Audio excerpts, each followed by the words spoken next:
Let's see what's out there. Hello and welcome to Home Media Minefield presents Let's See What's Out There, a weekly video stream and podcast currently focused on Star Trek Picard Season 2, which is available for streaming on Amazon Prime and Paramount Plus. I'm Keith Isles, and as ever I am joined by Pete Mealy. And we are both film and television enthusiasts. And in this episode, we're going to have a spoiler-filled conversation around episode 9 of season 2, which is titled Hide and Seek. So here we go again, Pete. So Hide and Seek. Yes. Before we get into that, though, there has been some news this week, some Star Trek news. So let's just spend a few minutes on that first. So first of all, the sad news, well, it's kind of bittersweet news. It's happy and sad, is the fact that you guys are going to be able to enjoy, when I say you guys, I mean people in North America are going to be able to enjoy Star Trek Strange New Worlds, which I believe premieres today. Yes. And I would love to do Let's See What's Out There every week, talking about Star Trek Strange New Worlds, because I've got massive hopes for this show. But unfortunately, here in the UK, we cannot see it until Paramount Plus launches.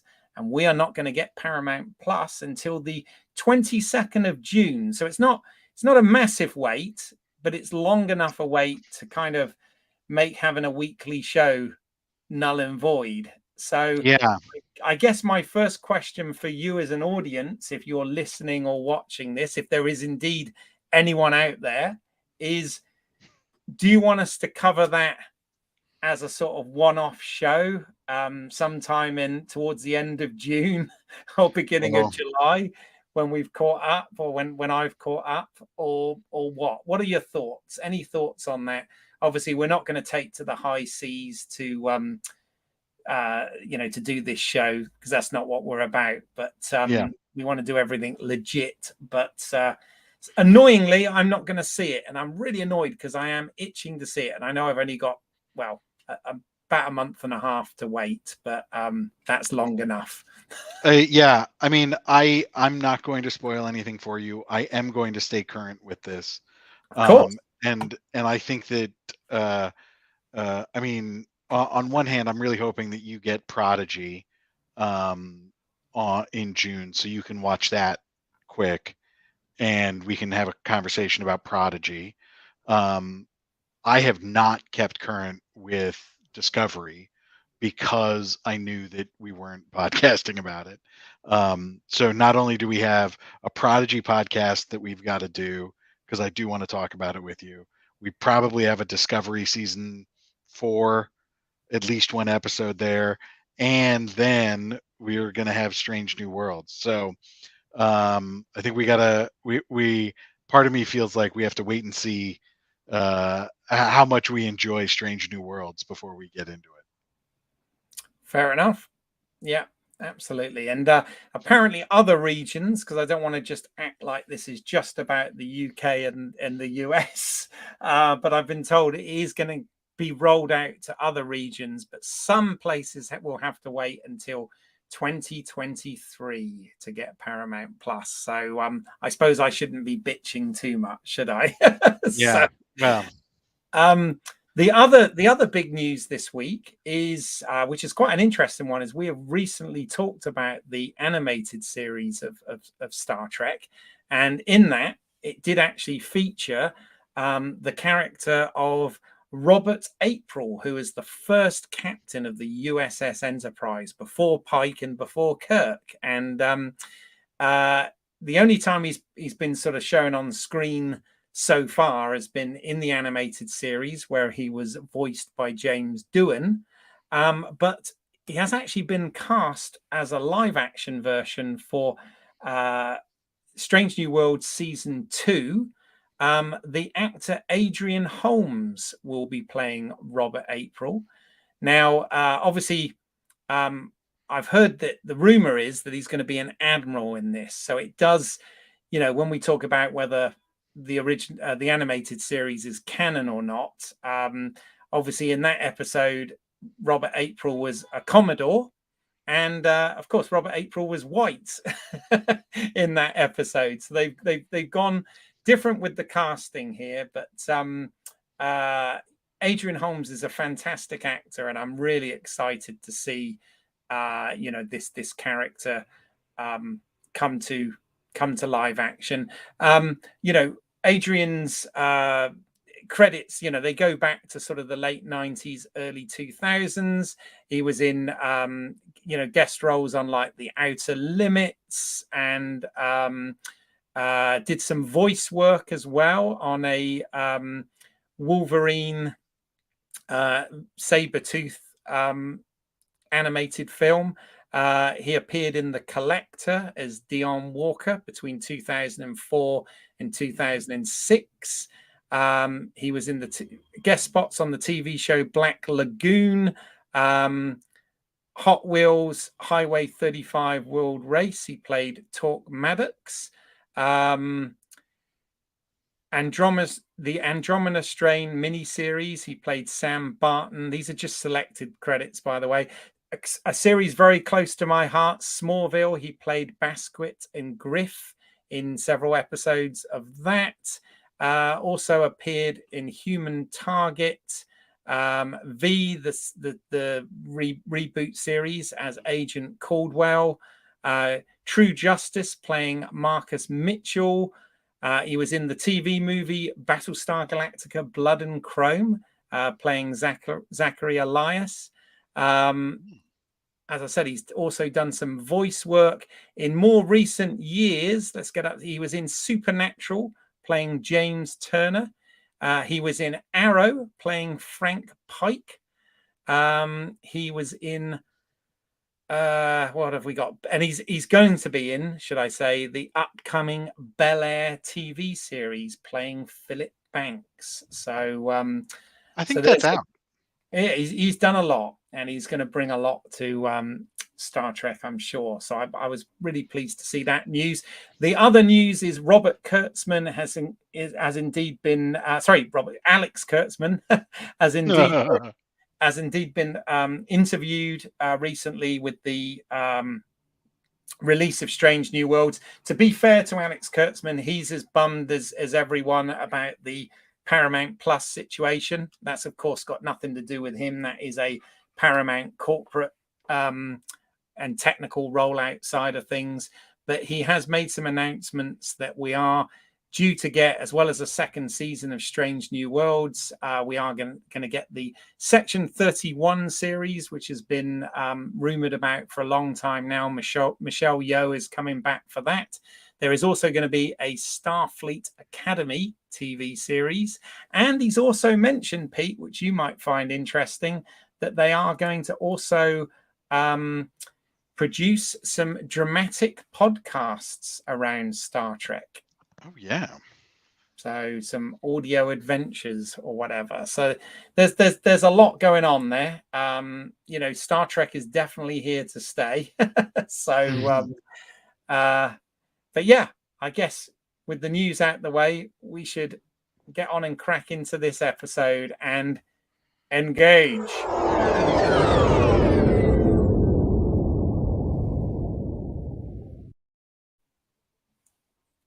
Oh, sorry. I totally forgot that this is my part. Oh my gosh. It's because I talk too much, Pete. I was just thinking about. When I do shut up, you're not ready for it. I'm sorry. I was just dreaming about future Star Trek. Okay. Picard episode 9.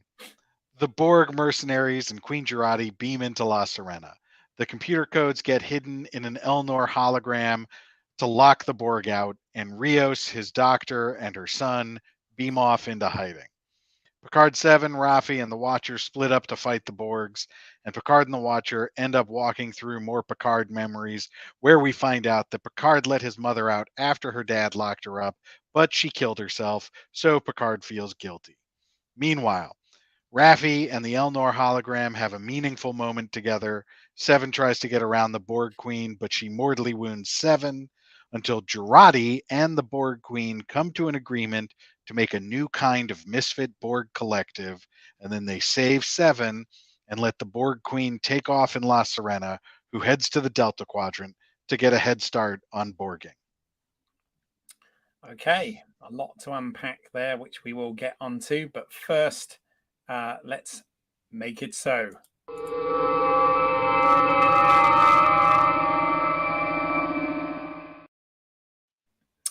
All right, so some different credits this week. So this episode was directed by Michael Weaver. Michael's credits, again, his filmography goes back a fair way into the 90s.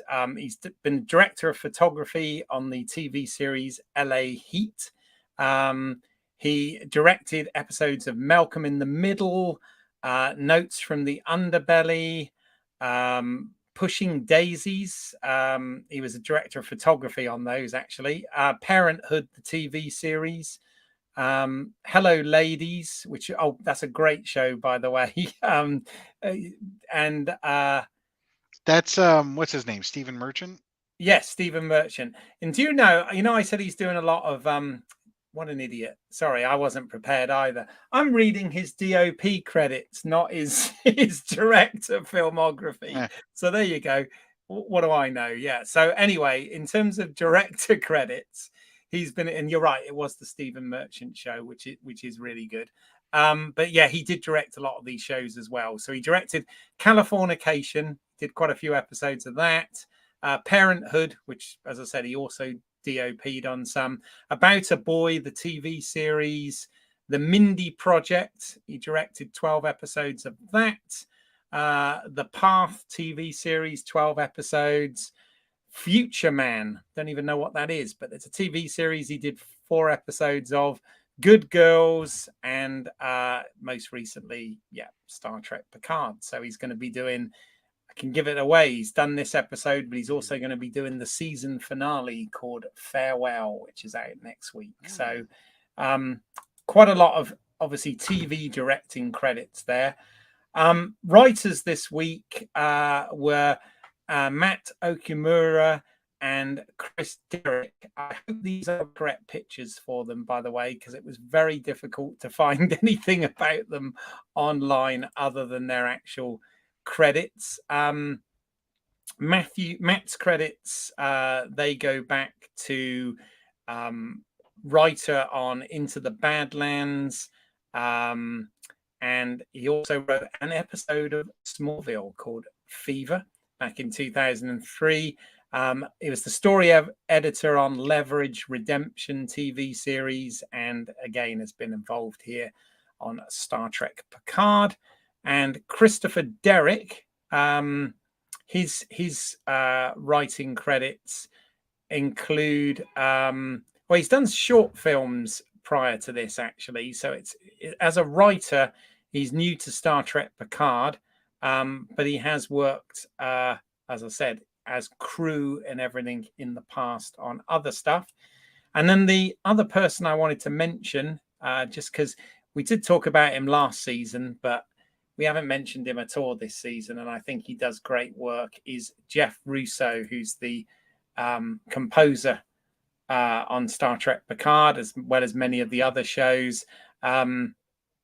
His credits go right the way back. I mean, he's worked on all of the new Star Trek series, but other than that, he's also worked on Bull, the TV series, Ghosted, Counterpart, The Passage, The In-Between, Treadstone, which was that Bourne spin-off series. Yeah. You remember that? I do. The Umbrella Academy, Lucifer. He did the Clarice TV series, which was also produced by Kurtzman. Sadly, isn't being picked up for a second season, which I find quite sad. Also, Snowfall, The Man Who Fell to Earth, and Fargo. So there you go. He's got some pretty impressive credits as well. But I thought he absolutely deserved a mention because I can't fault the music, even though I'm critical of some of the other bits, which we'll get into. But before we do, I don't know about you, I need a drink. So what are you going to order, Pete? I'm going to have something very large and alcoholic here as soon as I can. But for now, we'll have a tea Earl Grey hot.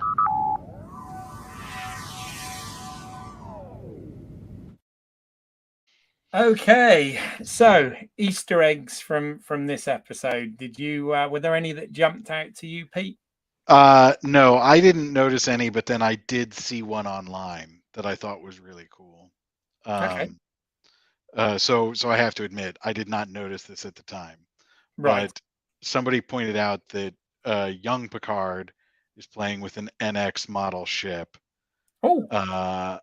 which I absolutely loved. And if you go back and look, he's playing with an NX model, die cast toy, and it's awesome. I love seeing those old Enterprises.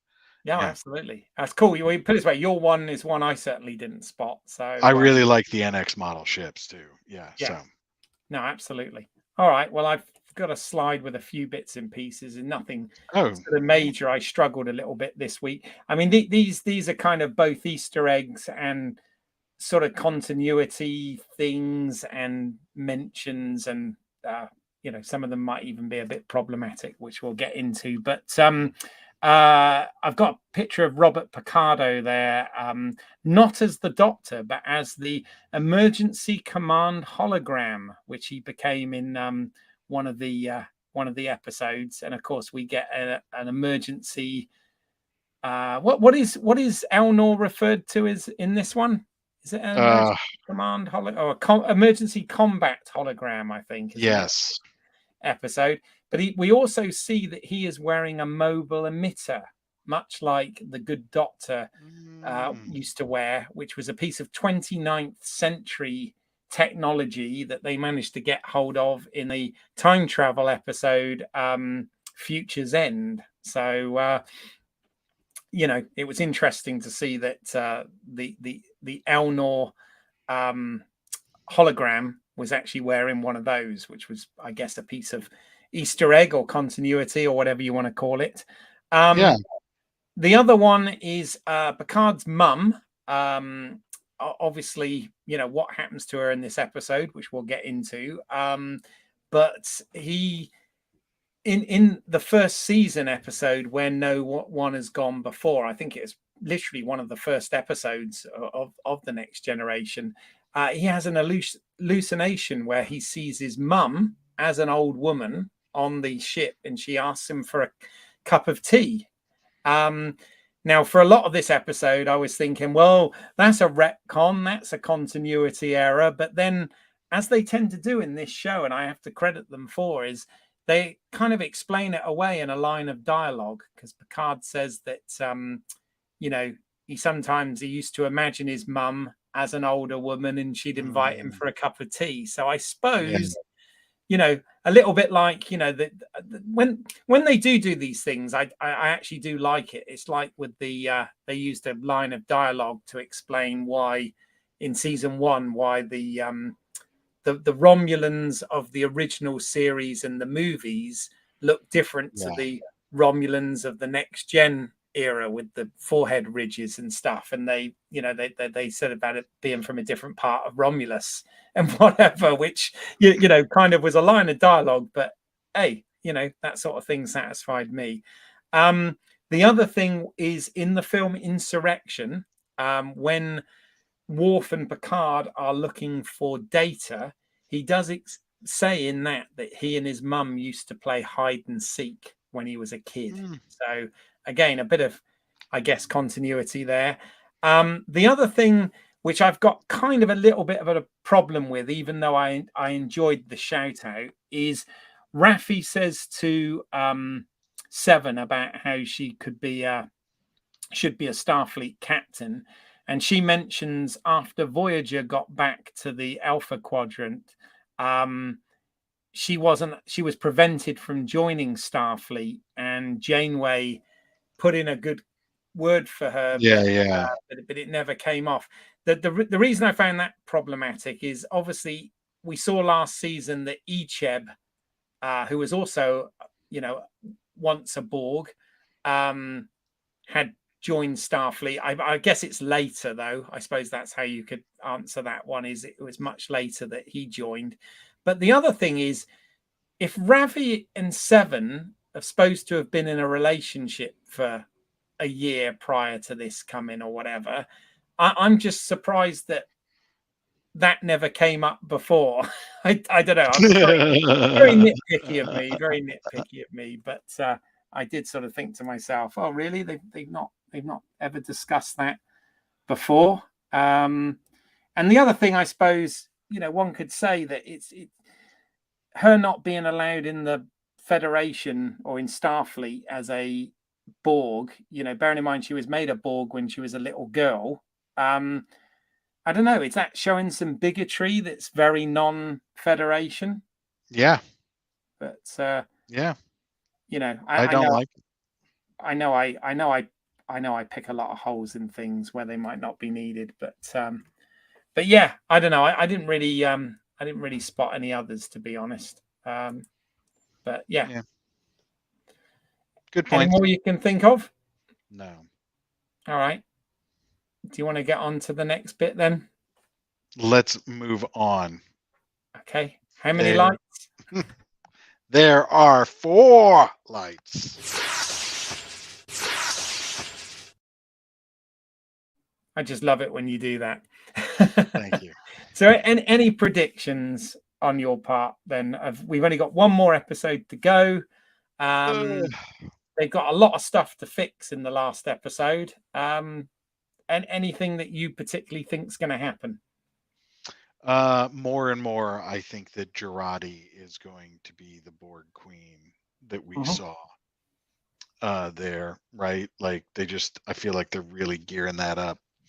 Which we predicted a long time ago, to be fair. Yeah. No, and also the tentacles that she uses in this episode look almost identical to the ones from the first episode. Yeah.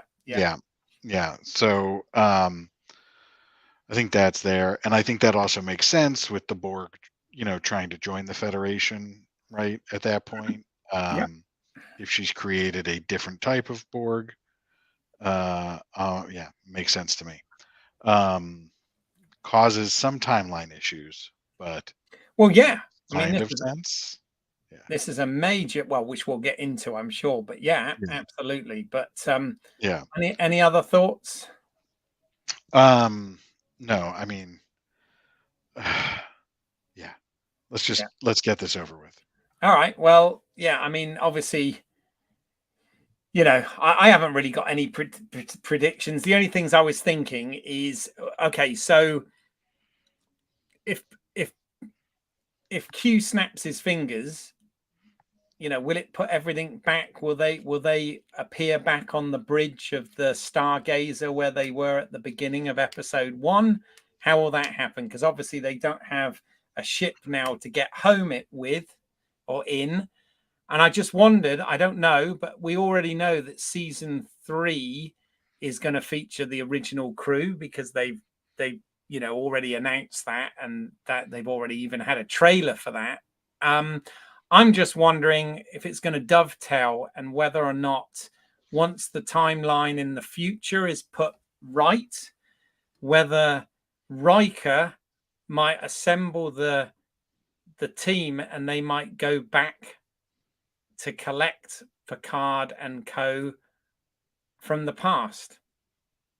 I don't know how the time travel is going to work, because will they exist in the past or not at that point? I have no idea.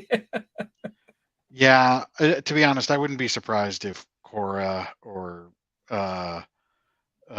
Soong, does the calculations for the time, blah blah blah, that only the Borg Queen could do.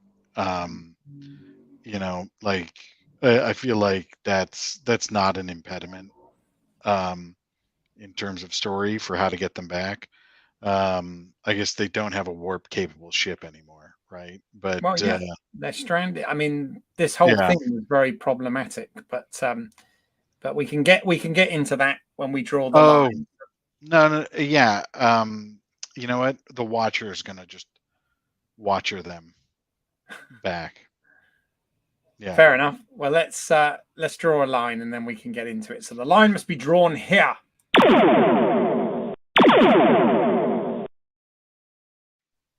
All right. Okay. So I love it when you do that part. Yeah, you do that very well. Yeah. So it's funny actually. I watched a bit of Tapestry. You know, the Oh yeah. next Yeah, gen yeah. episode that was written by Ron Moore. And every time Q turned up in that, it was very amusing. You know, there was the bit where he turned up and goes, "I've got a delivery for Jean Luck Pickard." You know, I don't know if you remember all those things. And he turns up as an old man and all of this.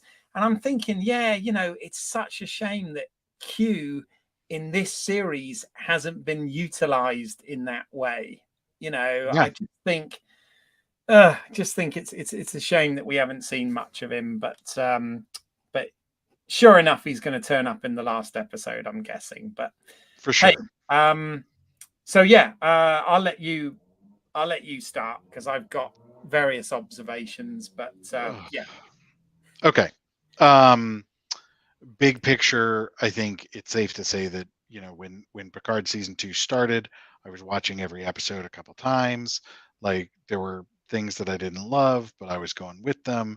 And now it's sort of expended all its goodwill with me. And I watched the episode once, and I'm annoyed at where the story's going. I'm annoyed at how clumsy some of the turns are. I get what I think I get what they're trying to do. They've just wasted my goodwill as an audience member, and so I'm not invested at the same level that I was in the earlier episodes. So you know, I realized like I left out all of the Soong part from this recap, but that's because as a viewer, like there wasn't any real point to Soong being there, and they just sort of got around him, you know, cornering Picard. Um, it just it wasn't important to the story. And when you've got a large part of this not being important to the story, Mm-hmm. I feel like that's a pretty good indication that you've got trouble. Yeah.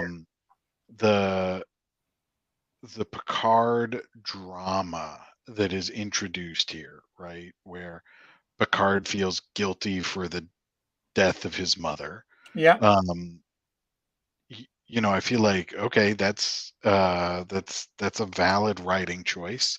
There's Mm-hmm. stuff in there that they could have played with, but at this point, the emotional yo-yoing that's sort of gone on in this entire series has undermined my ability to care Yeah. um, at this point, right? And so, like, that's terrible. But uh, I wasn't, you know, and maybe it's just because my own personal experiences are you know, fortunately rather slim, right, with suicide and whatnot, and so I can be empathetic, but I don't have a large personal well of emotions around this subject, and so I did not, you know, it just I was like, oh, okay, I can understand that happened. That makes sense in sort of, you know, A plus B equals C methodology. But Mm-hmm. in terms of execution, I didn't care. Mm-hmm. It didn't make me feel anything, you know, very lasting for the character of Picard. And it Okay. very, I think, On, noticeably, can I say, like, yeah. last Sorry. point, is that it didn't fill in any missing pieces Right. where I thought, like, oh gosh, that explains so much about the character. Right. Okay. Yeah. You answered what I was going to ask you. I was going to say on that uh, note, do you think that it added anything to the Picard character or made sense to what little we already know about Picard, you know, over the years. But I mean, what I will say is that, like, you know, it does sort of make sense if you think about the familiar relationship, right? Mhm, That we have portrayed with Picard is not a very loving one or good one, right? mhm, That you see with his brother in Next Generation and his nephew, and so that makes sense to me, right? mhm. Like, it's not, you know, totally out of line there, but did it add anything? Did it deepen that for me? No. You know, Yeah. we never got any sort of hint of that in Next Generation, and I don't know that we needed it, right? Like, it yeah, it felt wasted. Mhm. Yeah, no, I know what you mean. Lots of, I think there's been lots of missed opportunities here along the way. You know, I was thinking about the title, you know, and I was thinking in some respects it does sort of refer to Picard because the seek part is what he's always been, you know, an explorer seeking out, you know, a new life and new civilizations. But Mhm. I think he's always hidden his emotions quite well. I mean, even what happened, you know, to him with the Borg, Yeah. um, he never really. Well, I mean, yes, he does break down in, Um, you know, in some of the films, but yeah. you know, First Contact First and Contact. whatever, and in Family, the episode. But yeah, it's kind of. I mean, obviously, it's a very tricky subject to deal with. Anyway, um, but and also at least I suppose at least it wasn't some sci-fi thing. I've got to give it that. I suppose that, you know what happened, um, you know, mental health problems and you know, emotional problems and you know, to the point that someone would take their life, you know, is a very serious and a very real thing. And you know, Jean-Luc Picard blaming himself for it, basically because of you know, obviously being kind to his mum, but not, Mhm. you know, doing what he felt was right, but it wasn't obviously the right thing for her in that thing. And you can obviously in that situation, and of course you can see how that would have led to an estranged relationship with his father.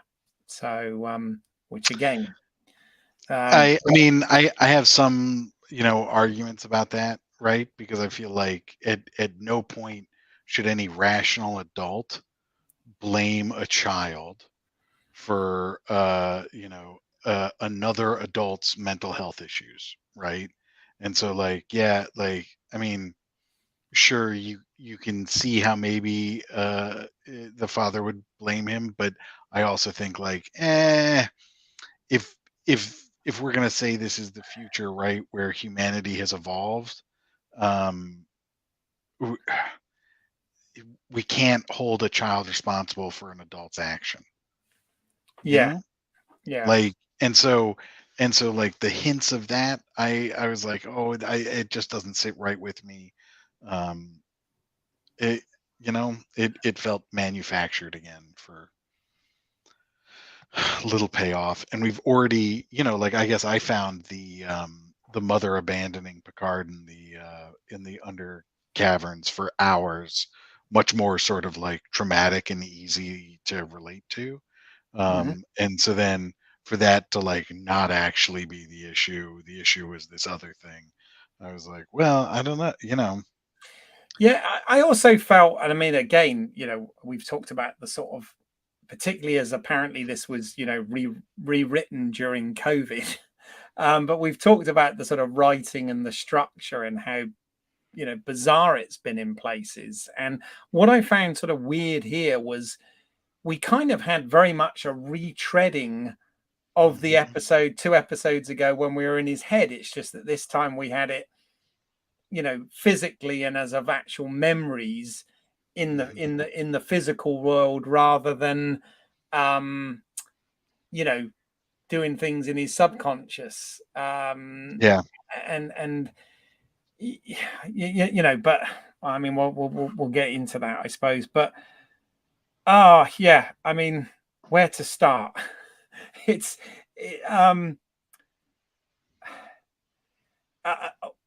there was things that was set up in the last episode that were kind of pointless in this episode. And again, I feel like I'm always ragging on everything, and I don't mean to, but this whole sort of thing with the mercenary Borg army, Borg soldiers, right? I mean, that's tampering with the timeline anyway, which they do loads in this episode, right? But they weren't really Borg. I mean, they weren't much of a threat at all. The only threat was that there were many of them, and for some reason their lasers were green, because I guess they're Borgified now or whatever. But there was no, like, they weren't assimilating other people. They weren't. They really weren't much of a threat at all. And they got quite a few of them got picked off rather easy. And I'm thinking, well, this, considering Jurati was talking about butterflies at the beginning of the season. Okay, I know she's now Borgati or whatever, because she's well, I mean, the whole thing, the whole course of action in this episode, that's going to have massively dramatic changes to the timeline, right? Yeah.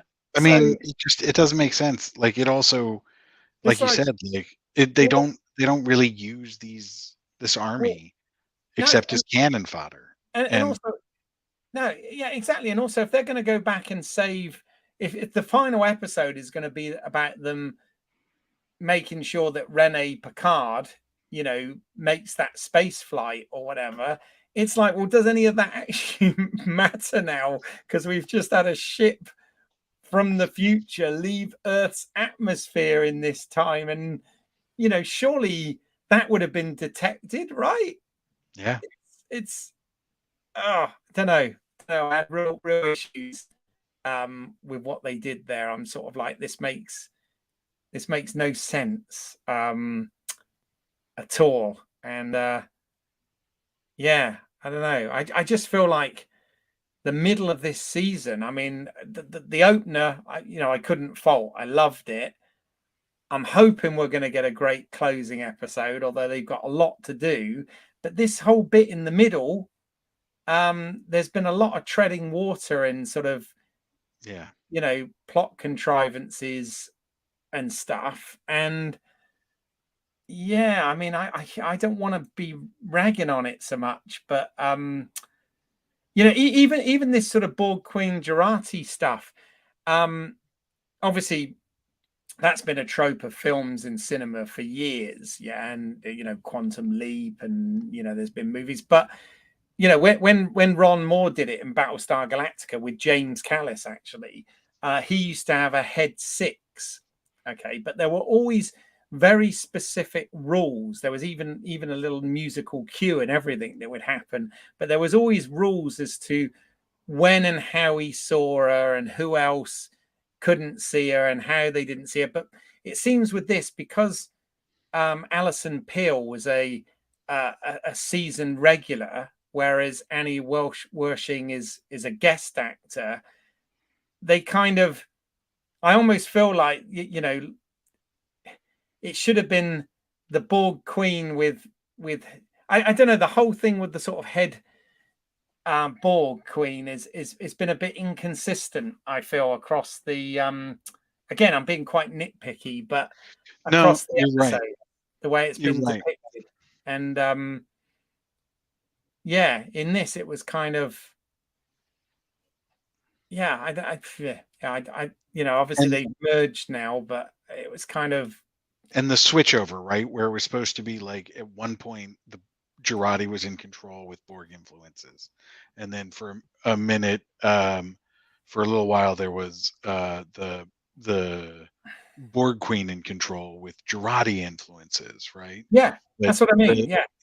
Right. And I think they were trying to make the point at the song, for some reason, when Jurati sang the song, that's when it switched. And then in this episode, when Jurati is able to make a compromise, that's when it becomes something new. But it was sloppily done. Yeah, no, I thought so as well. The other thing, oh God, the other thing that's sort of driven me crazy with all this is it's almost like as well. I mean, if we even forget the legacy characters, Picard 7, etc., the characters that they've created for these shows, they haven't seemed to know what to do with. Like Raffi has probably had the most interesting arc of all, but she's flitted between being highly emotional and comical, and it's she's not been able to sort of focus on one thing or the other because they haven't sort of written it that way. Rios, well, what the hell he's been doing. I mean, just he said some line in this. I can't remember what the line was, but I sort of thought to myself, yeah, it's the first time you've actually taken any, thought as to the danger of what you're doing was when it was kind of almost too late. And then there's been a lot of cast that have been regulars from season 1. And the way because they haven't been able to write those characters into season 2, they've just had the same actor playing a different character, which, we've got Orla Brady as Laris Talon, that they look identical for some reason. We've obviously got the Brent thing, which is becoming a ridiculous trope now. I know Enterprise did it, but you can get away with it maybe once or twice, but it's becoming a bit of a thing. And Isa Briones, because they didn't really have anything for Soji to do, she just appeared in that first episode as an ambassador. So, I know, let's make her Sung's daughter and Sung's daughter and everything. And I don't know, I just kind of it all just feels very kind of like not well thought through, and it's almost like, well, they've got contracts, so we've got to use them. Elnor, let's put him in a flashback and let's have him as a hologram character, even though it should have been Rios, right? Because Rios was always the holograms on the La Serena. But we get an Elnor hologram because you know what? We almost committed to killing him in the second episode or the third episode or whatever it was, but we didn't. But now we have to bring him back. So we'll try a flashback one week and we'll try Raffi mistaking him for somebody else another week. And this week we'll make him a hologram. And it all seems like, well, it's cool and everything, but it doesn't really make any sense, does it? Makes no sense. Makes no sense. I kind of the whole actors thing, playing different characters, I'm not really a fan of that. That seems a bit sort of not well thought through either. Absolutely. And we spent several episodes sort of treading the same ground and not really progressing things. And this episode, this had some action and stuff, but I never really felt that the stakes were particularly high with any of this. I feel like I'm being terribly hard on it, but no, I mean, again, we're at another episode where, right? I guess this is the third one in a row where you and I are not fans of it, right? Yeah. And so I think it's got to be okay for us to express our opinions here, right? And I think what we are doing is we are only talking about what is on the screen, right? And we are not sort of drawing additional conclusions or viewpoints to it, which I think is valid. Let's talk about what we're seeing, and let's analyze it on a scale that we would put anything else on as well. Yeah. And no, it's kind of I'm sure there's more stuff should be talking about here, but I mean,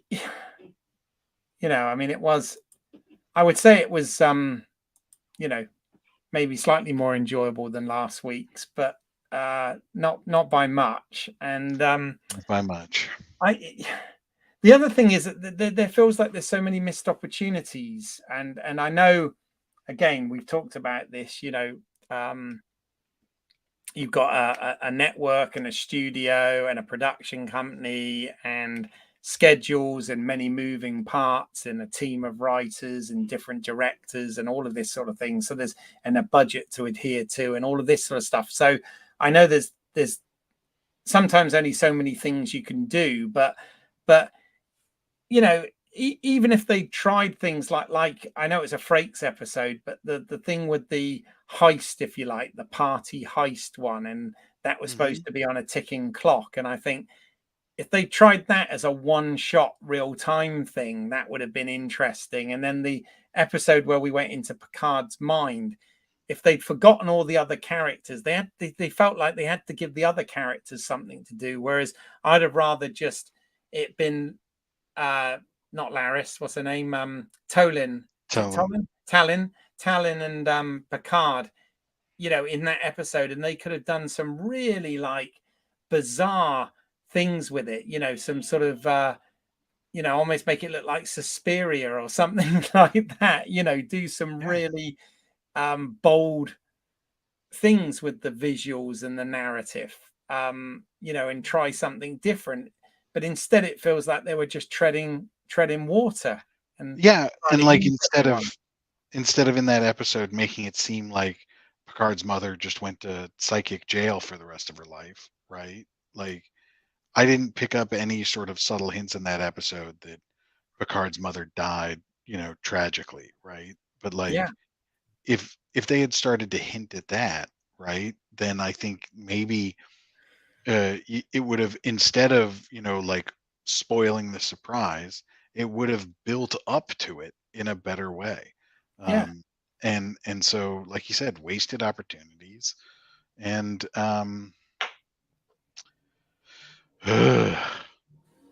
here's hoping the Strange New Worlds is better. Wow. Yeah, it's kind of, I'm just frustrated. I mean, obviously, I'm very keen to see next week's episode because I want to see how, because it did, the one thing this episode did do was leave me at the end thinking, well, how the hell are they going to get back now? I mean, in fact, they didn't seem, that's the other thing that bothered me a little bit, actually. They didn't seem too concerned that Jurati went off with the Borg Queen in the ship to go to the Delta Quadrant and, fix the Borg collective to be, more empathetic or whatever that mission is, right? And but I don't know that. I mean, surely that's a big deal. They're stranded. That the mission is failed, right? Not only is there been more butterfly wings than a bloody butterfly farm, but not only have we got that going on for starters, because all of those mercenaries were people, right, that existed in that timeline, right? So not only have we got all of that, but we've got they're stranded there. And surely the only one that's happy about being stranded there is probably Rios, because it means he can hook up with the hot doctor, right? But and if he doesn't, he's gonna, the other thing he's done by doing all this is he's going to break her heart as well, right? Yeah. And the kids, it's just, I don't know. I'm just like, what a mess that they're left in now. How are we going to solve that in an hour? Unless it's a feature length finale, or a finale that cliffhangers into the next season. I don't know, but maybe. But I think if we learned anything from, season 1 and that finale, it's that they spend so much time on things that don't pay off, or we don't understand why they're spending time with them. And then bigger issues, they'll just snap their fingers and say, well, that's done. And you go, well, why So I am not expecting much, to be honest. I have low expectations here. Yeah. So sad. I can't believe we're saying this about Picard, but Yeah. it is what it is, right? So It is what it is. where would you rank this week then on the rank pin rating system? I will give this a pity ensign. I will not. I will not drop it to cadet. I will give it an ensign. Okay. Well, I went with ensign last week. I'm going to go lieutenant junior grade here because I thought this was, I was slightly more entertained this week than I was last week, and I was less, although I was still frustrated with plot things, less so this week. So I'm going to put it as slightly better, a slight step towards the right direction, if that's the right term. But I just wish I didn't feel so disappointed. About it, and it just feels like they've really wasted some opportunities with characters, with story possibilities, with narrative, with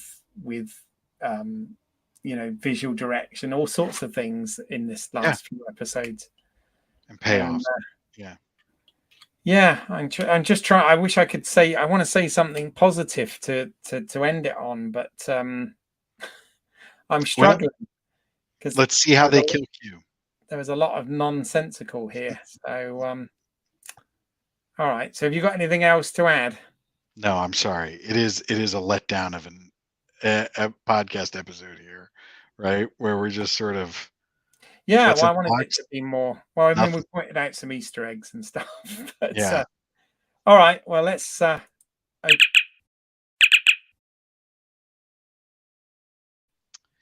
Let's open the channel. Okay.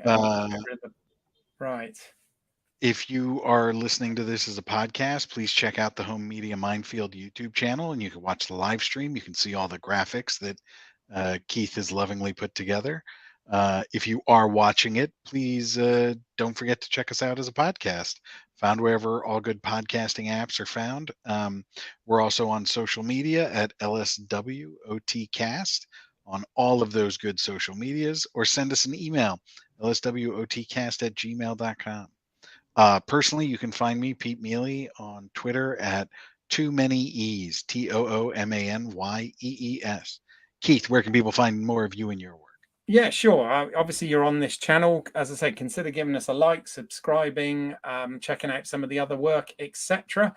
But you can also, I've got another channel called British Isles, which is EYLES, as in my last name. And you can see some films that I've written, produced, and directed on there. So please check that out.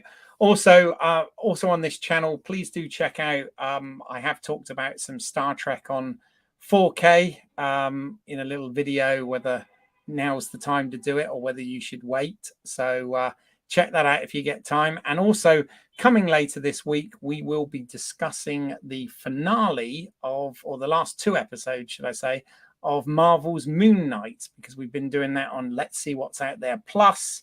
So we will have that. So please check that out as well. And also check out our animated series episode. I've got the prop there still, so I better mention that. But otherwise, we will see you next week for the finale, where I'm really hoping I'm going to be waxing lyrical and giving it a captain rank, like I did with the first episode. There's me for optimism. Yeah. Let's hope that they end strong. All right, and we will see you next time on Let's see what's out there.